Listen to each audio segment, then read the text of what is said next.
Assalamu alaikum. I am Jahangir Alam, lecturer in physics at Milestone College. I welcome you all in my online class. First of all, thanks to Almighty that He has given me the ability to take this class, and still I am carrying on my regular activities. Dear students, here I also hope all of you are well by the mercy of Almighty and carrying on your regular studies, staying at home. So dear student, in our today's class, we are going to discuss an important topic from the 9th chapter of physics first paper, right? I hope you got it. We are going to discuss from the chapter of wave, right? And today mainly we are going to discuss on the expression for the velocity, frequency of wave created in a stressed wire. Okay, dear student, so it's a very important topic for your exam, right? So after deducting the expression, we will see some mathematical problem. So I hope you will enjoy this class and it will be helpful for you. So dear student, let's start our class. First, let us consider AB is a stressed wire, right? So if we pull this wire from the mid position of the wire and released, then it will vibrate from the main position like in this way.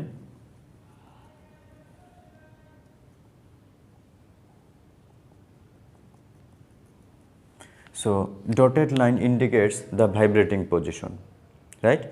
So dear student, we will consider this position for the derivation of expression, right? So we will consider the wire is vibrating from the mean position like this way. Okay, let's ACB indicates the stress position of AB wire, and from this position we will be able to derive the expression for the velocity of the wire and frequency of the wire. So dear student, if we consider length of AB is L, that is length AB is denoted by a small l. Mass of unit length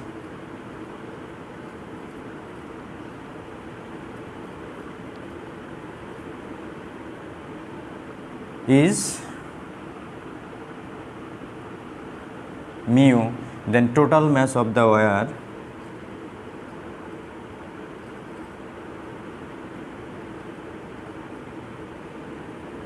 M is equal to mu L, right?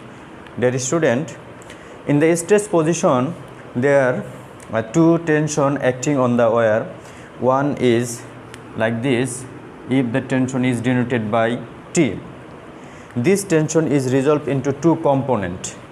If the angle is theta, then the horizontal component of this tension is T cos theta, and vertical component of the tension is T sin theta, right?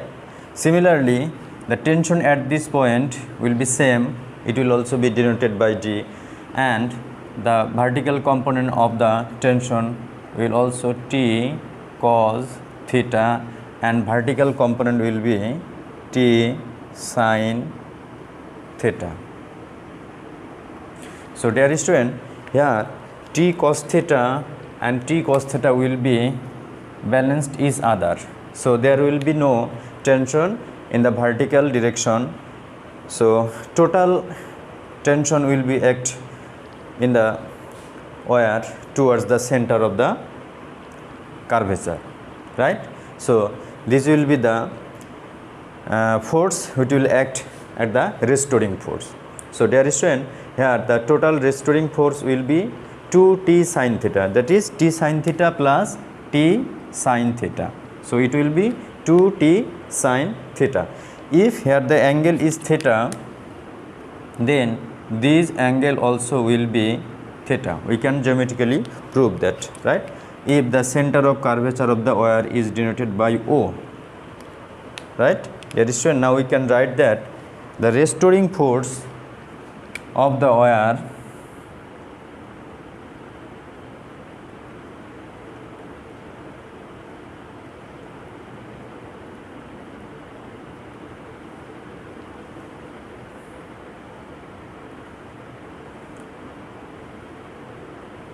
is 2t sin theta, right?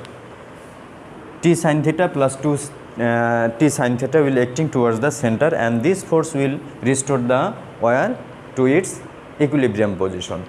So dear student, if the angle theta is very small, so we can write that sin theta and theta will be same.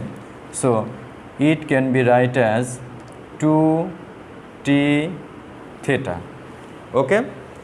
So if we rewrite this or rearrange the expression t multiplied by 2 theta, here 2 theta means the total angle. That's when you know theta, that is angle, can be expressed as the ratio of arc divided by radius. If this portion ACB indicates the arc of the circle, and here r is the radius of the circle, so we can rewrite this t is equal to twice theta, that is angle can be expressed ratio of arc. Here arc is ACB and length of the arc is L, so here t multiplied by L divided by r. So dear student, this is the restoring force of the wire. Okay. Again, you know, if the wave if the velocity of the wave produced in the wire, is denoted by V, then you know the centripetal force of a particle moving in a circular path will be mv square by r. Here m is the mass, so centripetal force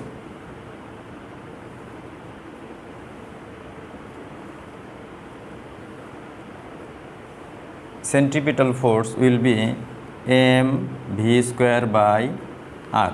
So dear student, here m is the mass of the wire, which can be expressed as mu L. So mu L multiplied by v square divided by r. So we can write that this force, that is the component of the tension of the wire, which are acting towards the center of the curvature, and this centripetal force will be equal. Therefore we can write mu L v square divided by r is equal to T L divided by r, right? So we can cancel out L from the both side, r from the both side. So we can write, so v square is equal to T divided by mu, or v is equal to square root of T divided by mu. So dear student, this is the expression for the velocity of a wave produced in a stressed wire, right? I hope you got it. Dear student, again observing the figure, we can write that ACB indicates the half of a wavelength, right? You know, if this portion indicates by ACB, then the remaining half portion will indicate. So from this portion to this portion will indicate a total wavelength, but we are indicating this portion, so that will be the half of a wavelength, right? So from this figure we can write that L indicates, ACB indicates the L, so L is the half of a wavelength. So from figure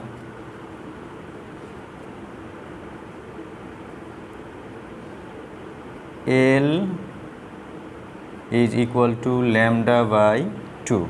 Therefore, lambda is equal to 2L, right? Again, we have already found that V is equal to square root of T by mu.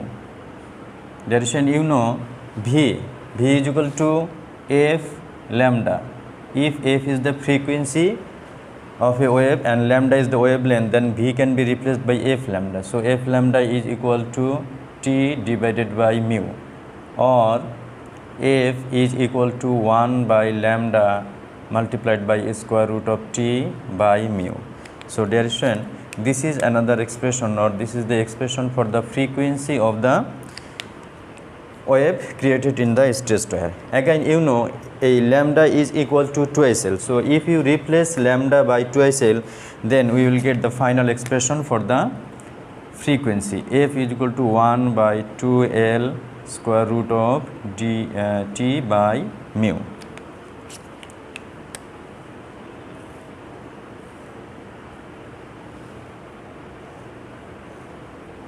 So dear student, in our today's class we have found that the expression for the velocity created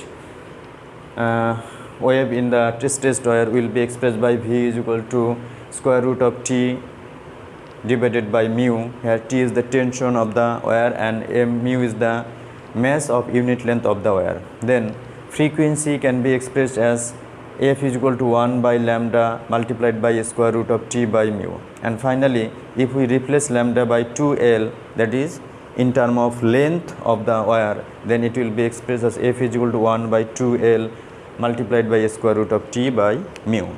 So dear student, I hope you got it. These are the necessary expression for this portion, that is for the wave of the stressed wire.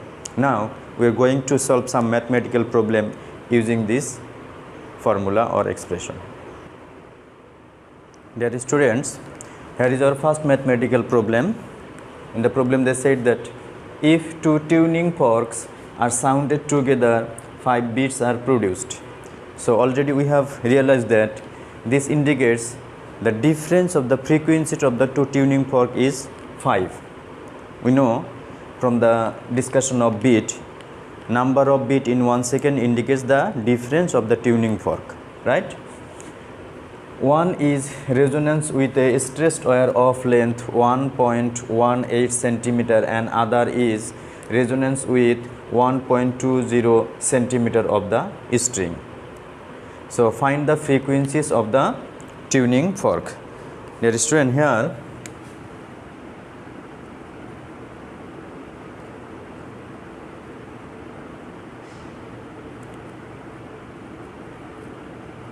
resonance length of first fork L1 is equal to 1.18 centimeter, right? Similarly, resonance length of the second fork L2 is equal to 1.20 centimeter. Here the produced beat in 1 second, that is rate of beat, you know, rate of beat which is denoted by F1 difference F2 is equal to 5. Yes, you know the frequency of a stressed wire, how the relate with the length of the stressed wire. So from our today's discussion we have already found that here F for the first tuning fork, if the frequency is F, so we can write F is equal to 1 by 2 L1 multiplied by square root of T by mu, right? And for the second tuning fork, if the frequency is F2, then we can write 1 by 2 L2 multiplied by T by mu, right? If the equation is 1 and this is equation is 2. So if we divide equation 2 by 1, then we will get F2 by F1. So it will be L1 by L2. So dear student, from this expression we need to realize that here L1 is less and L2 is greater. So L1 is less and L2 is greater. So this is the expression. From the right side of this expression we can cite that numerator is less and denominator is greater. So here we can say that since L1 less than L2, therefore F1 greater than F2. Okay. So dear student, now we can write therefore, so F1 minus F2 is equal to 5, that is the rate of beat is 5. So from this expression, dear student, we can write F2 can be written as L1 by L2 multiplied by F1, right? So if we replace F2 by this value, so it will be F1 minus L1 by L2 into F1 is equal to 5, okay? Or F1 1 minus L1 by L2 is equal to 5, or F1 L2 minus L1 is equal to 5, or F1 is equal to 5 multiplied by L2 divided by L2 minus L1. So now using the value of 5 multiplied by L2, you know L2 is equal to 1.20 divided by L2 1.20 minus 1.18, right? So dear student, after the calculation you will get F1 is equal to 300 Hertz, right? So this is the frequency of the first tuning fork. Now again we can write F2 is equal to F1 minus N, that is 300 minus 5 or 295 Hertz. So the frequencies of the two tuning forks are 300 Hertz and 295 Hertz, right? I hope you got it. Here is another mathematical problem. It's an also important and interesting mathematical problem. In the problem they said that the string of a sonometer is resonance with a tuning fork of frequency 200 Hertz. So it means that since there is in resonance, it means that their frequencies are same. That is, the frequency of the wire or string of the sonometer is 200 Hertz, right? If the length is increased by, that is length of the sonometer wire is increased by 1%, you know frequency is related with the length of the stretched wire. If length is changed, then frequency also be changed, but the frequency of the tuning fork will remain same. When the length of the stretched wire is increased by 1%, then the frequency of the stretched wire will be decreased. So there will be a difference in frequencies of the tuning fork and stretched wire or wire of the sonometer. So if they sounded together, there will be a beat, right? So we need to determine how many beat will be heard in 1 second. Okay, dear student, here the frequency of the or initial frequency of the wire or the frequency of the tuning fork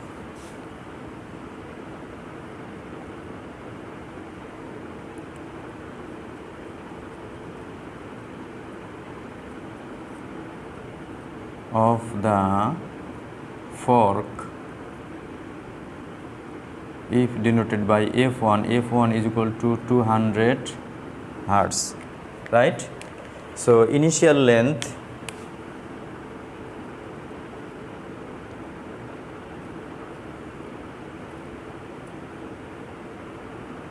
of the wire, if denoted by L1 is equal to L, let the final length of the wire L2 is equal to L plus 1% of L. So after the calculation we can write 1.01 L. So first we need to determine the value of F2, that is the changed frequency, final frequency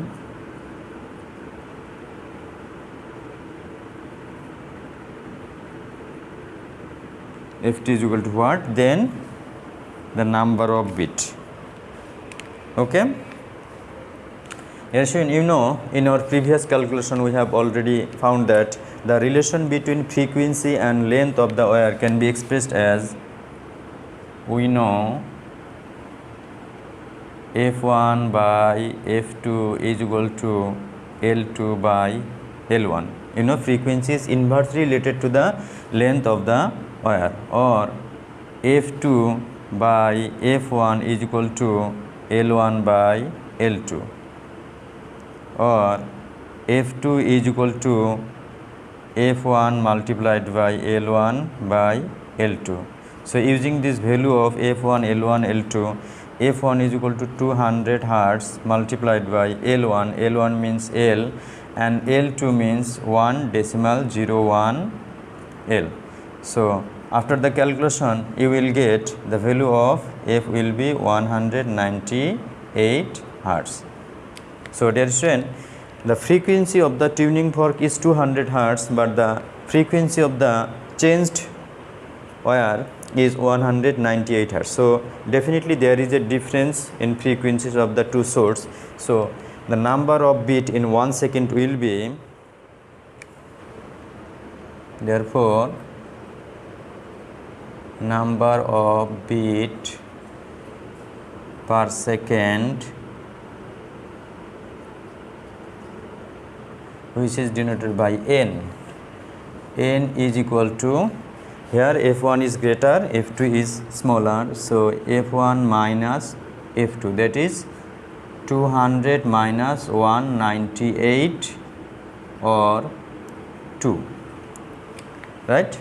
So here number of bit in 1 second will be 2. This is the required answer, right? Dear student, I hope you got it. These are the important mathematical problem for this part, and you will need to practice this type of problem from your textbook, dear student.